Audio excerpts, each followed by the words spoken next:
Hello, fellow Wolverines. My name is Luke Jeung, and I'm here with Zach Warshaw.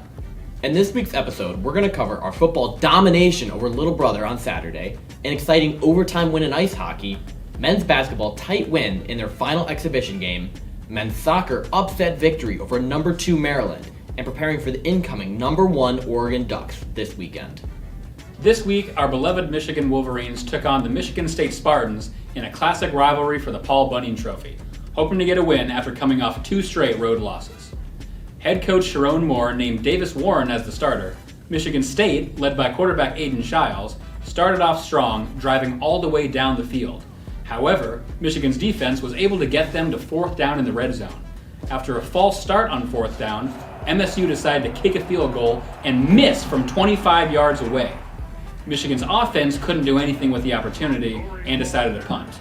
On the very next drive, MSU was able to go all the way down the field again, but the defense got them to 4th down.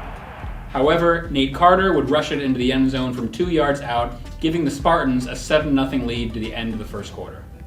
After this, both teams had trouble moving the ball, with 4 straight punts occurring. The game was stuck, with Michigan down 7-0. But just when fans thought they could take no more, our Wolverines woke up. Michigan drove down the field in 10 plays, highlighted by a 15-yard catch from wide receiver Peyton O'Leary and an 11-yard run from Donovan Edwards. The drive ended with a 10-yard touchdown pass from Davis Warren to Colston Loveland, giving everyone in the stadium hope. However, after a bad snap, Michigan could not convert the extra point, which meant the Spartans had a 1-point advantage at 7-6. The Wolverines gave Spartans the ball with 29 seconds and a prayer. 2 plays later, while Aiden Child was scrambling outside of the pocket instead of running out the clock, Josiah Stewart sacked him and he lost the ball. Star defensive tackle Kenneth Grant fell on it, and 2 plays later, Michigan kicker Dominic Zavada kicked a 37-yard field goal to put the Wolverines up 9-7 at halftime. The Wolverines got the ball to start the third quarter and picked up right where they left off. After a 29-yard run from quarterback Alex Orji and a 23-yard catch from Tyler Morris, Michigan was driving down the field. The drive ended with a 3-yard touchdown run, resulting in an orgy in the end zone, putting the Wolverines up 16-7. The Wolverines were in business and they weren't going to let anyone get in their way. Until the Spartans did, that is. The Spartans were able to respond, starting off the drive strong, highlighted by a 30-yard catch by Montori Foster Jr. But once again, our defense was able to stay strong, holding them to a field goal, which made the score 16-10. After both teams did their best Iowa impersonation exchanging punts, Michigan realized they needed to increase the lead if they didn't want to lose yet another game. After a targeting penalty by MSU's Jordan Turner, Michigan was set up with good field position. After a 10-yard pass from Davis Warren to Kendrick Bell, Michigan pulled a trick play out of the bag.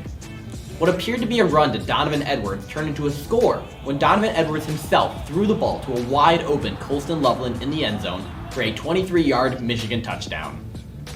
However, Michigan State responded right back after a 13-play drive ended with a 20-yard touchdown pass from Aiden Shiles to Nick Marsh.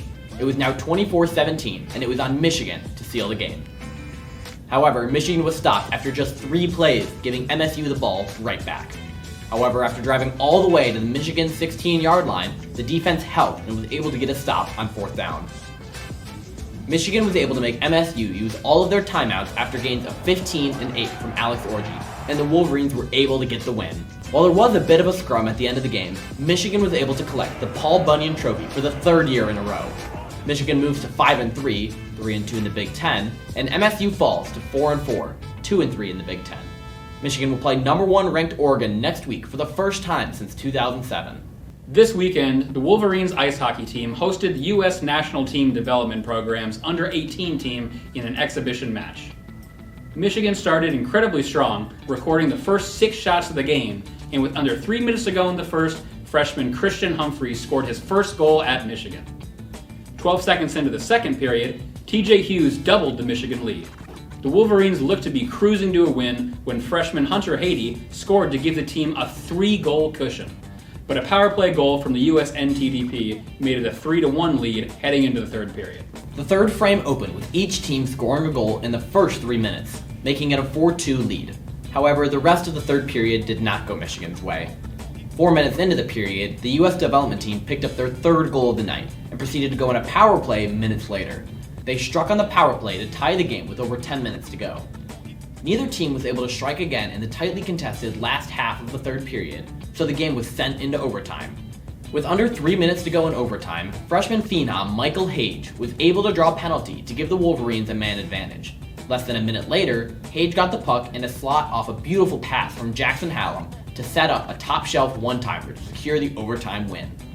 Michigan returns to regular season play on Friday when they travel to Boston University to face the Terriers in a 2-game series.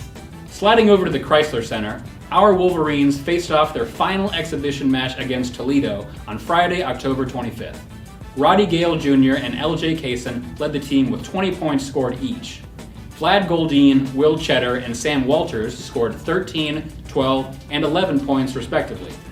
Michigan overcame a slow start to the game, gaining a lead at the 14-minute mark with a burst from Kaysen, who made 4 straight shots, including 2 3-pointers. A 6-0 run and Toledo's scoring struggles allowed Michigan to build a 31-22 advantage. The Wolverines closed the half strong, finishing with 6 of their last 7 field goals to lead 50-38 at halftime. Michigan extended its halftime lead to 58-42, but Toledo responded with a 10-0 run to cut it to 58-52. Toledo stayed close, coming within 4 points at 78-74 with just over 5 minutes left. Michigan held off the Rockets, securing the win by making 4 of its last 5 shots, making it 96-92. The Maize and Blue will begin the regular season against Cleveland State on Monday, November 4th at 8 p.m. in the Chrysler Center. A massive upset occurred on Friday as the men's soccer team defeated number 2 Maryland by a score of 2-0. The Wolverines got the scoring started early as defender Patrick O'Toole headed home from a corner kick just 10 minutes into the contest.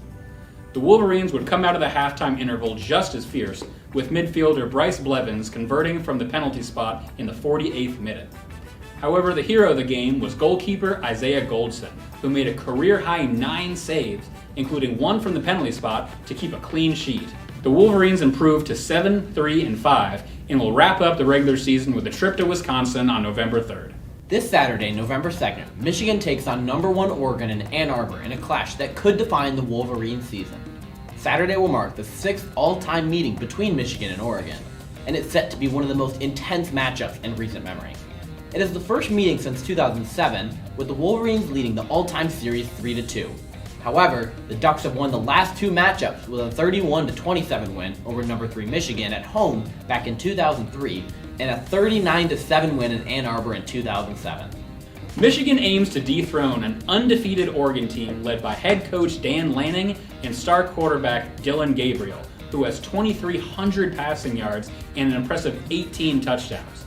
Oregon's offense averages 467 yards per game, while their defense allows 12th fewest yards per game nationally at 297 yards, as well as 15th fewest points per game at around 15.5. So, I can't believe I'm saying this, but we need to rely on yet another strong showing from Davis Warren in the passing game to have a chance in this game. Hopefully, our Wolverines improve upon their strong second half against Little Brother and pull off an absolute shocker next week.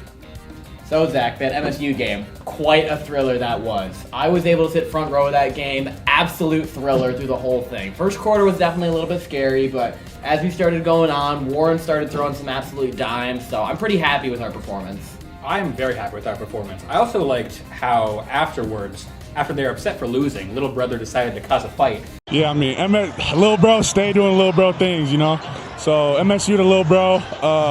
And then complain to the Big Ten, oh, please investigate this. Win a game and then talk, because Coastal 11 can headbutt you all you want if you get beat 3 years in a row. Like I said, win a game. Yeah, definitely a tough game. I really like how our team kind of formed together. We found a really good way to play Orgy and Warren together, I feel like, between the rushing and the passing offense. I think our special teams definitely could use some work. You know, we did miss, 2 kicks?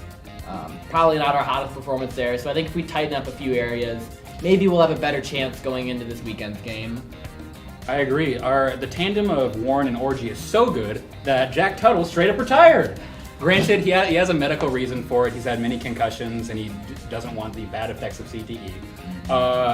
But you unusually see it in the middle of the season like this. But still, for the first half against Washington, he was the GOAT. So we're always appreciative of what you've done, Jack Tuttle. Yeah, I think Jack Tuttle had a great impact on the team. Definitely he was, obviously on the older end of the grad student, but he did mention that he's going to be looking into a coaching position, whether it's for Michigan or another team. So we'll be excited to see where Tuttle can play in the college football experience in the future. Absolutely. Good luck, Unk.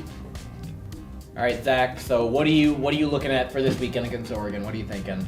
So I have my history with predictions. I'm not going to make one. However, it would be super cool if we can beat the number 1 team in the country in our own house, pull like a Vanderbilt. I know the odds aren't in our favor per se, but I'm hoping by Saturday I can have drank enough of the Kool-Aid to be like, we have a shot. But we definitely they need to get the tandem of Orji and Warren working perfectly, basically to catch them off guard. Although Oregon's going to know whenever Orji's in the game. They're running the ball. But I wouldn't say the chances are 0. But they're very slim. That's not 0. I'm saying there's a chance. Yeah, I really like our position as an underdog. It's one of my favorite spots to be in. It's definitely going to be a tough match going into it. I think that if we can, like you said, work the Orji and Warren combo together and also relying on receivers other than Colston Loveland, I think if we can get some more areas spread out and show the love to our wide receivers and our other tight ends, that I think we definitely have a chance against the Oregon Ducks. It'll be a tough game. I'm predicting right now that we win by 3 points. Your next puddles, it's duck season. Well, thank you for watching another episode of WOLV SportsCenter. I'm Zach Warshaw. And I'm Luke Jeung. Who's got it better than us? Nobody!